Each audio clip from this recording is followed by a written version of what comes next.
Autolite and its 96,000 dealers present Suspense. Tonight, Autolite brings you The 1,000,000th Joe, a suspense play produced and edited by William Spear and starring Mr. Jack Carson.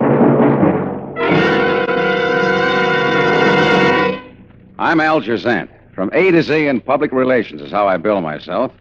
And there was this stunt which I dreamed up for the Bureau of Better Business Promotion to pay off the 4th of July weekend.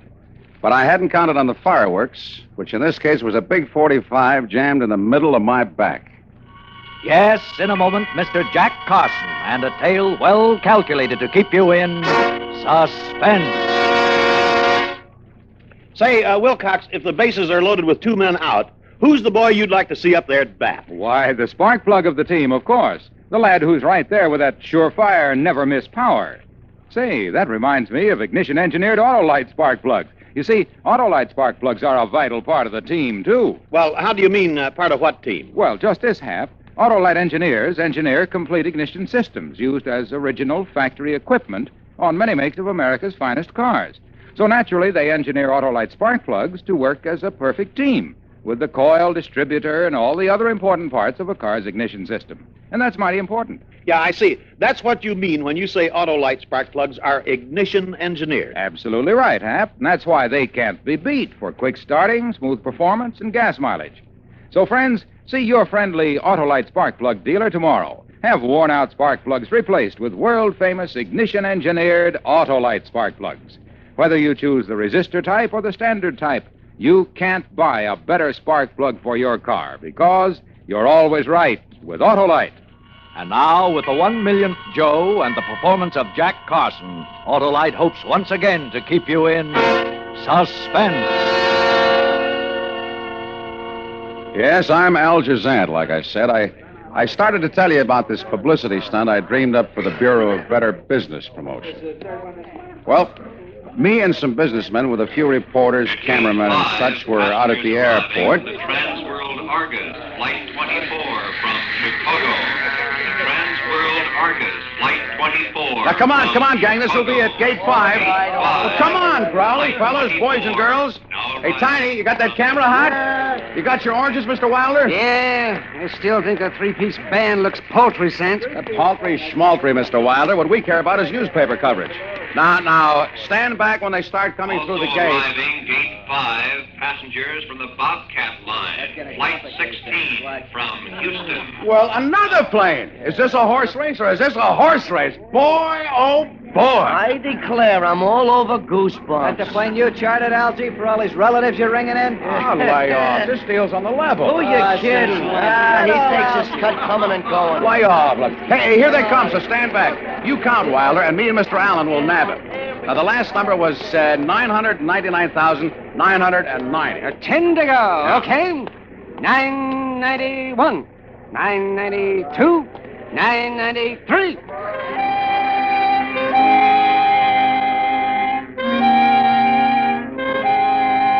Well, if I have to say so myself, I'm a pretty smooth operator. At this moment, I had one client, the Bureau of BBP, and the stunt I dreamed up for them was a honey. This was the setup.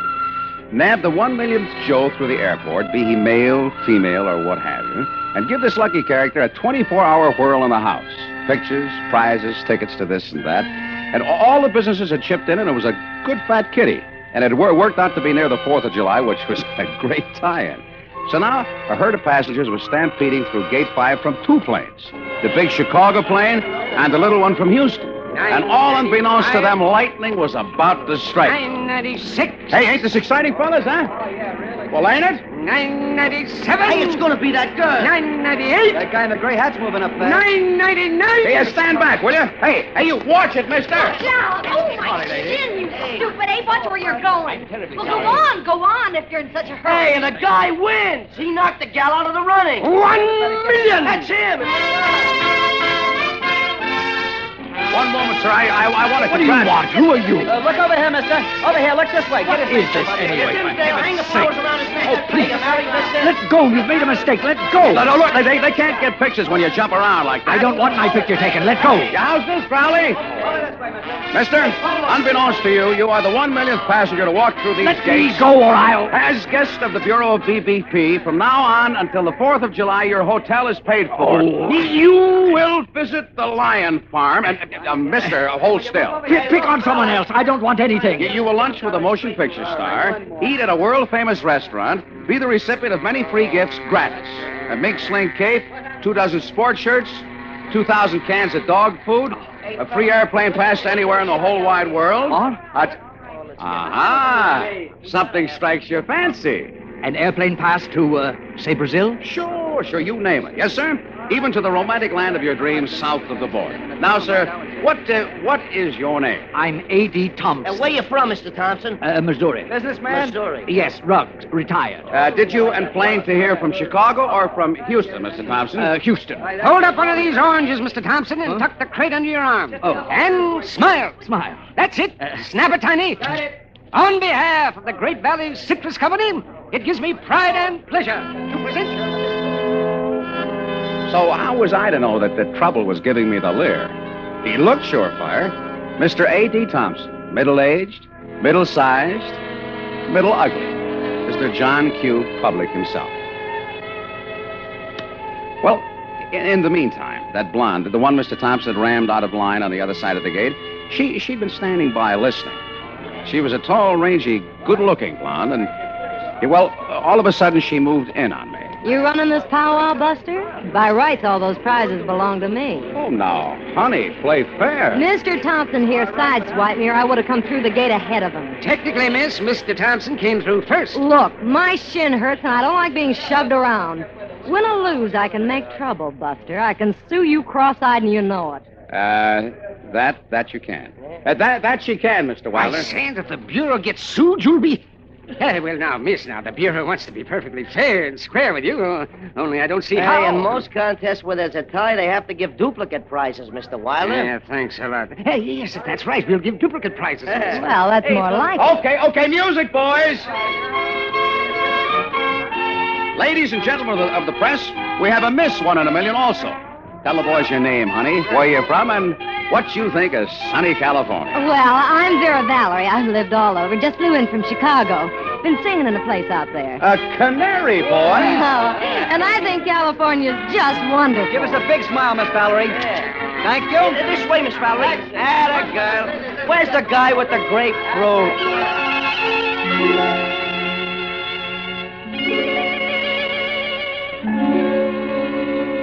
So the doll was declared in, which was okay by me. In fact, every time she said hello, it was plain old nuclear fission with me. But that's not strictly a part of this story. Well, anyhow, from the airport, I carted Thompson and Vera Valerie to the Hotel Diplomat, where I live myself, on a due bill. There was considerable yammer about that extra free room gratis for Vera, but finally, the manager coughed up another single. There were some hours to kill before we could go out to the Lion Farm, so I took a cold shower, made a few calls, and then wended my way to the Whispering Palm. Well, high time, Buster. I'm 3 up on you. Yeah, well, I got problems now. Henry, bring me a Parsons Pitfall. Hey, how they treating you, honey?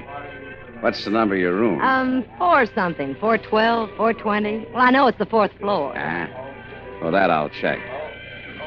Yeah, I got headaches with this stunt, but you're worth it, doll. Oh, I'll bet. When I barged into the act, you wanted to wring my neck. No. I was only figuring how I could swing the whole show for you without Thompson. Oh, sweet. Well, since Wilder's promised double prizes... Yeah, but I got to deliver on Big Mouth's promises, and the fur joint says 1 mink cape, period. Oh. Also, France World told me they aren't serving double passes to Brazil this season. But Thompson doesn't look like the mink coat type to me. We can give him the... Oh, but Doll, it was a trip that you wanted. Oh, forget it. Only why is Thompson so anxious to get the pass? Well, I don't know. Look, Buster, I bought the newspapers. Did you read this? Texas police hunt ruthless killer. Yeah, I noticed the headline. Why? Read the story. What? Sheriff's Office, Pikesville, Texas, reported discovery of 2 murdered men. Highway 26, 12 miles northeast of town. Dead men, members of gang who held up Arcana Oil Company's offices in Pikesville. Well, I don't get the drift. Pikesville's near Houston, isn't it? Sorta. Yeah. Yeah.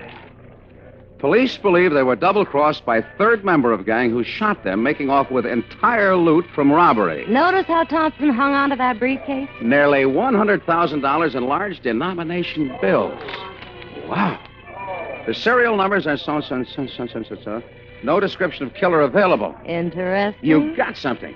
He wouldn't want to spend any of those bills here, but in Brazil. Do we tip off the cops? 100 grand. Huh? Yeah, no, not yet. Let me handle this, Doll. I'll stall him on that pass to Brazil till we know for sure. You wouldn't make a deal with him, would you, Buster? Who, me? Well, that wouldn't be ethical.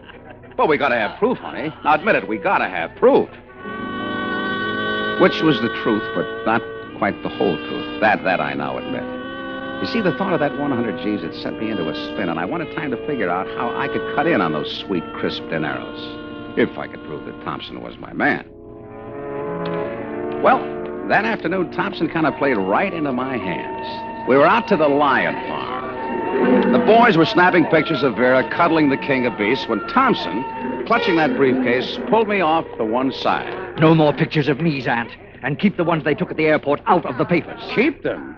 Say, that wouldn't be ethical. What do you mean? Well, no paper's going to print 2 pictures on this stunt, and...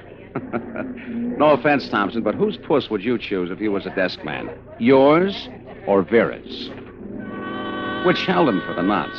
And I had one more angle on Mr. T. That he was afraid somebody somewhere would know him from his picture. Well, that evening, we were in for Mike Romanoff's and Cero's and Slapsy Maxie's. And for such a whirl, I always dress up like a dog's dinner, so I went up to my room to change.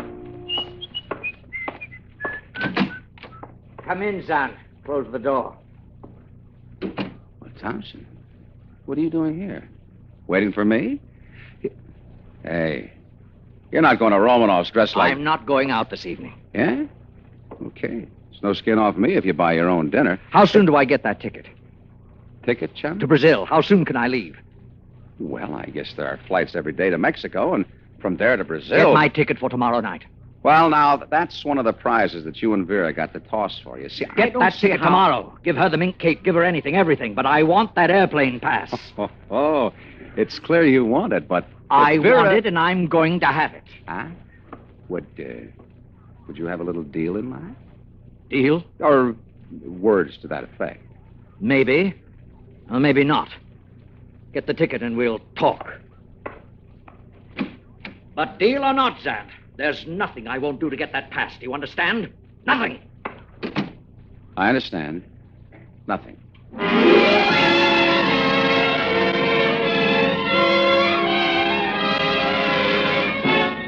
Autolite is bringing you Jack Carson in The 1,000,000th Joe.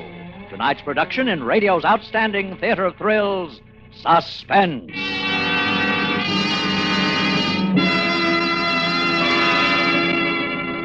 Hey, Harlow, did you ever notice that if one ball player goes into a slump, the whole team seems to bog down? Well, that's natural, Hap. Each man is a vital part of the team, just as spark plugs are a vital part of the team that makes up the ignition system of your car.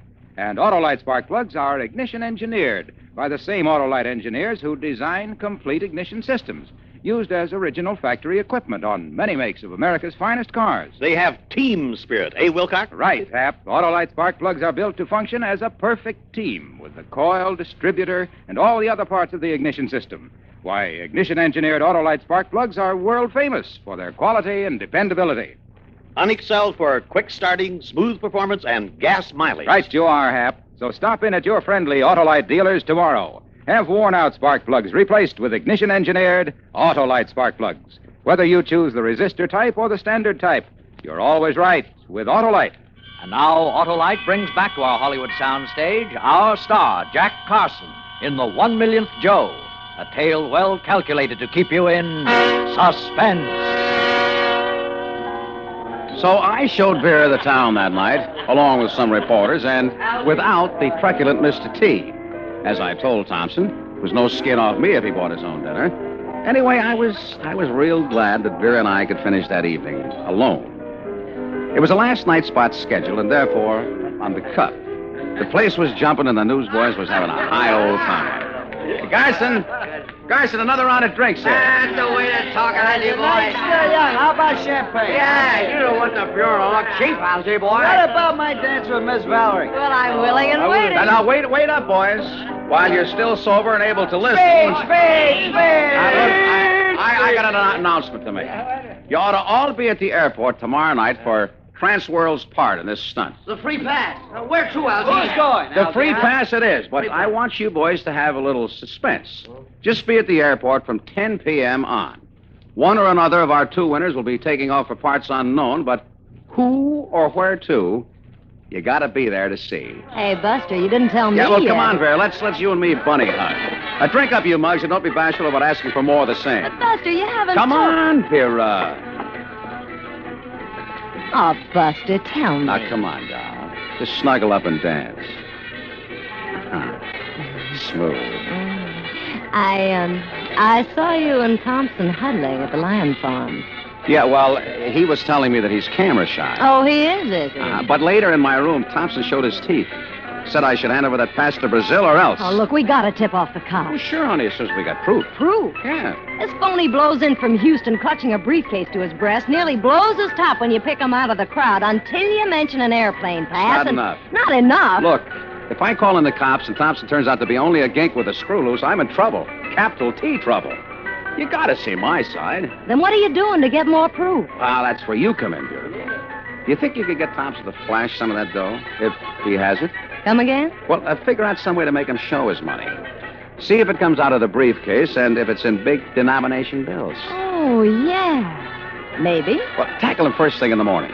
First thing in the morning, I'll get the ticket. Then the first chance we get, we compare notes. And if what I find out adds up? Then you be packed and ready to leave tomorrow night. To Brazil? Maybe I want to go later. And maybe I want to go to Honolulu. Baby, after the spouting I just did to the reporters, somebody's got to be in that plane or Balooey my stunt. Which, so far as this story goes, wound it up for that night. That doll, Vera. Was she ever the deluxe type? I freely admit, she rocked me. Yeah, well, come morning, I was up with the birds or thereabouts. I checked and found out that Vera had lassoed Mr. Thompson for breakfast. Huh? So far, so good. So I hustled myself down to Transworld and got the ticket. A long green strip of confetti. Rio and return. Then the big day commenced, and Thompson came along. No doubt to keep an eye on me. So me and Vera weren't able to huddle until some hours later on a soundstage out at Colossus Pictures. When they've got this shot lined up, I'll introduce you folks to Vincent. He's the director. I'm producing this. Mr. Thompson, did you say you were in Rudd? Yes, retired. The rug we use in this set might interest you. That's a good idea, Arthur. Give the rug a once-over, Mr. T. This way, Mr. Thompson. You see in a picture of the producer. Buster, I got him to show me his money. Yeah? Out of the briefcase? Yeah. He took the briefcase along to breakfast. How'd you work it? Well, I ordered everything I could see on the menu. Yeah? And when the waiter brought our check, it was almost $16. Well, I fished around in my purse and said, how perfectly awful. I've only got $1.75 to my name. You'll have to pay the check, Mr. T, and let me pay you back. Well, the waiter was standing off giving us a cold eye.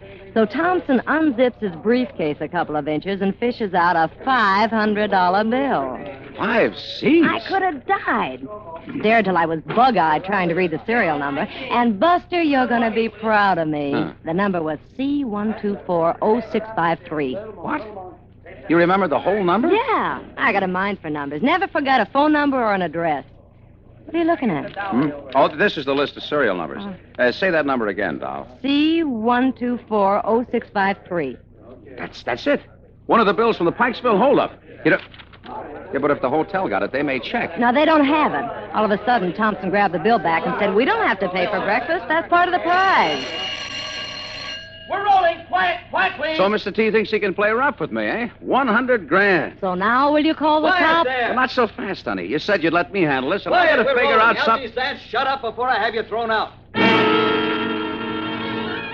Which is how they sometimes treat us flacks in Hollywood, and us the backbone of the industry. Yeah, well, that's pictures. But I let it ride this time since it got me out of a tight squeeze with Vera. You see, This is how I had it figured. I'd put it up to Thompson what I knew. Then if he didn't cut me in for a healthy slice of the 100 G's, there was always the cops, from whom there was undoubtedly a big reward. That way I could play for the big money and still hedge my bet. But I put it this way to Vera. I said, look, dream girl, you be ready to leave, that's all.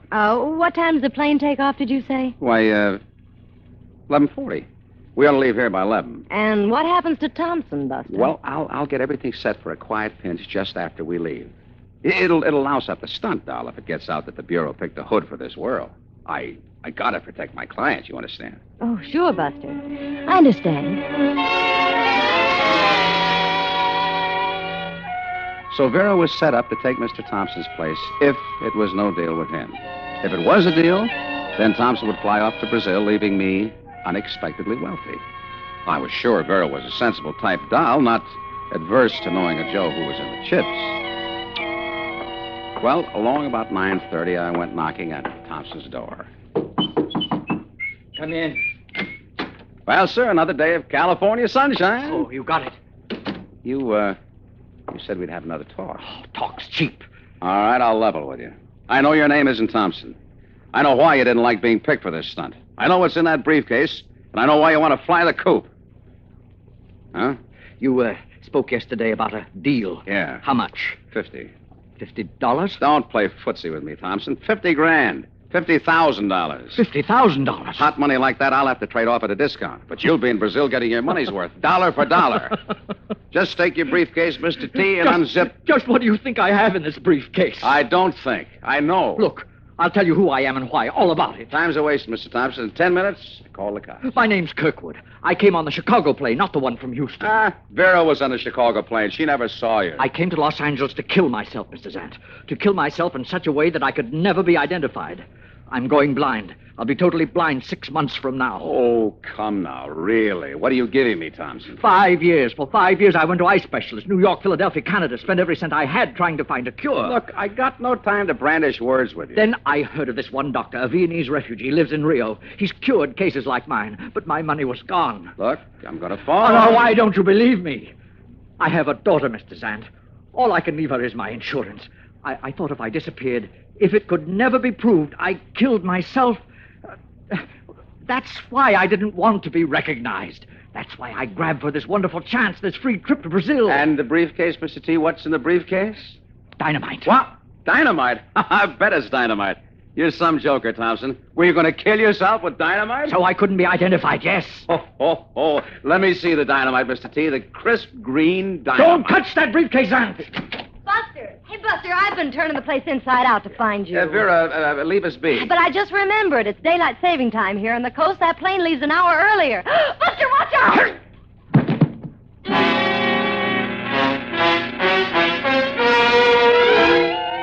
When I came to, there was Roman candles going off in my head, and Vera was tied to a chair with a towel stuffed in her mouth.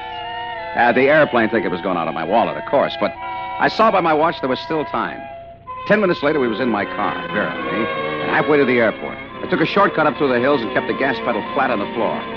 It was a while before Vera said anything. Buster, this'll really blow up your stunt if you have Thompson pinched at the airport. No two-bit hood's going to push me around. Well, let's see if we can figure some way to get me on the plane quiet. And then after I've left, you nail Thompson. Forget it. Forget the stunt, doll. Now I'm out for blood. What time does that plane leave? I forgot. 11:40 daylight saving, 10:40 standard. That Thompson. Claimed he came in on the other plane, not the one from Houston. No kidding. I said right off. You would have known if he was on the same plane as you. That's right, Buster. And then when I ask about the briefcase, he says it's dynamite. After you saw that $500 bill with a serial number. That's right, Buster.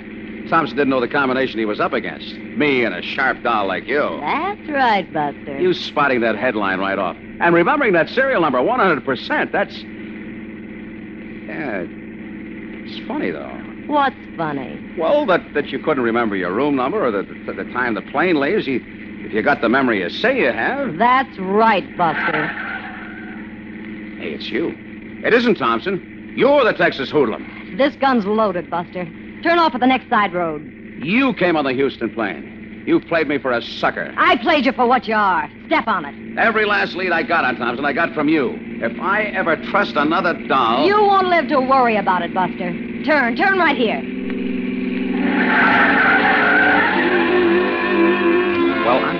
perfectly, so with Vera's gun nudging my ribs, I turned. It's an old car, pre-war. It sounded like it was splitting at the seams. She jabbed my ribs again, and I pushed the gas down and gave her everything she'd taken and... End of the road, doll. It's the cops. I don't see any cops. Oh!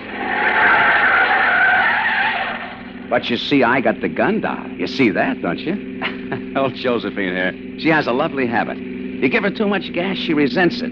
She backfires. Bang, bang, bang. Which is tough on a doll's nerves if she's as jumpy as you are. Buster, look. You couldn't make a deal, could you? Say, 50 grand? Say, that wouldn't be ethical. Which was the truth, but not quite the whole truth. It was worth kissing 50 grand goodbye to turn Vera in after she conned me the way I did, because one thing I can't stand, being taken over the hurdles by a doll. So that wound up the stunt. Thompson? Oh, he took off, okay. And the doctor in Rio handled his case. His eyes are 100% now, without cheaters. Me? Well, this 4th of July, I have nothing on the docket. But have I dreamed up one whale of a stunt for Thanksgiving? Let's see what you think. The moviegoer who arrives at Grauman's Chinese exactly at midnight gets a free Mandarin's uniform, all the chop suey he can eat.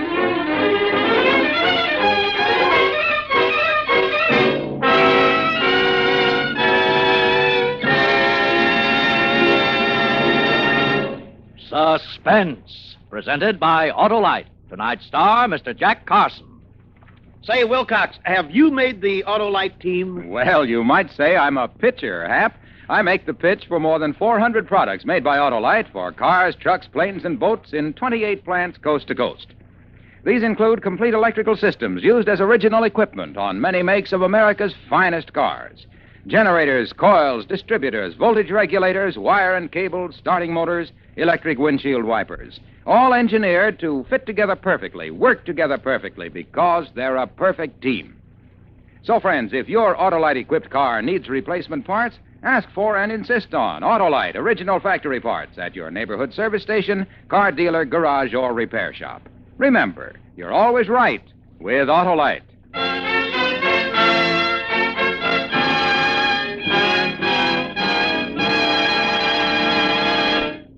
Next Thursday for Suspense, our stars will be Kathy and Elliot Lewis. The play is called Love, Honor, and Murder. And it is, as we say, a tale well calculated to keep you in suspense.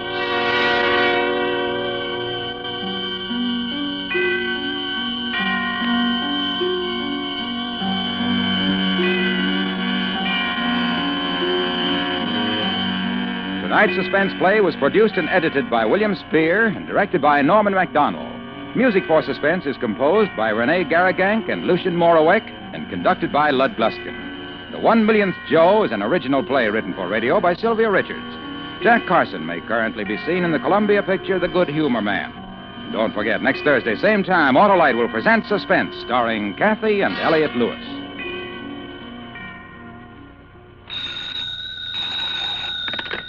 You can buy world-famous Autolite resistor or standard spark plugs, Autolite stay-full batteries, Autolite electrical parts at your neighborhood Autolite dealers. Switch to Autolite. Good night. The American economic system has brought greater material benefits to more people than any other system the world has ever known. Because we have been able to produce more per man and per machine, we have been able to live better and enjoy our individual freedom. Learn more about your part in the American way of life. Write to Suspense, Box 10, Times Square Station, New York City, for the free booklet, The Miracle of America. This is CBS, the Columbia Broadcasting System.